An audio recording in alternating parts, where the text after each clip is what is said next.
I am going to introduce you to several students that will help you see in the beginning of this journey how to unravel the distortion and create freedom. And isn't that what we all want? Freedom?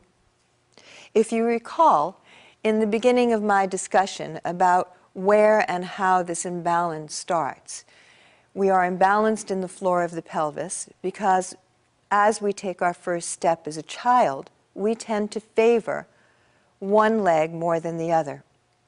I'm going to introduce you to Sophie so that we can actually see an 8-year-old's body and how this imbalance takes place. Would you come up here, Sophie? Hi, Sophie. So, without giving Sophie any instruction at all, and she actually knows how to work with her body and stand straighter than she is now. But without giving her any instruction, let's look at this body. Let's look at the pelvis, the feet, the legs, the spine, and see how the distortion actually gets created. If we look at Sophie's feet, we see that the left foot, the arch of this foot, is dropped a lot more than the arch of the right. It's not that the arch of the right is not dropped, but there's more collapse in this left side than there is in the right.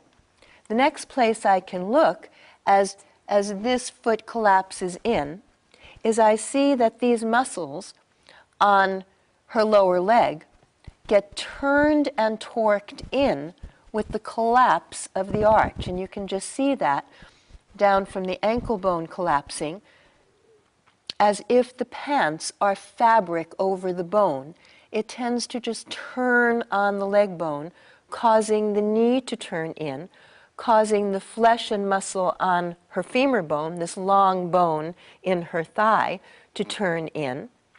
And her whole body, the weight gets to collapse more toward the right side. As we see this leg turning in more and this arch dropping more, the whole body is being asked to turn more in this direction because the muscles are actually pulling these bones out of alignment. So as Sophie gets older, what will start to happen as she's more collapsed into this right side and this left side is turning in, she's starting to create a curvature in her spine and a distortion in the pelvic floor area. And clearly, right now, she's not standing on two legs. She's not even standing on one leg adequately because of this turn of the muscle on the bone. This side, in her right, eventually will have to say, no, I can't keep going over to this side. I will have to make an adjustment. But she will have to create space in the floor of the pelvis where the femur bone comes into the pelvic floor. So because she tends to torque these muscles in and lean toward this side, now if we look at what happens, she pushes these leg bones back so that she's standing a lot more back in the heels, and she doesn't really have any weight at all on the ball of her toes.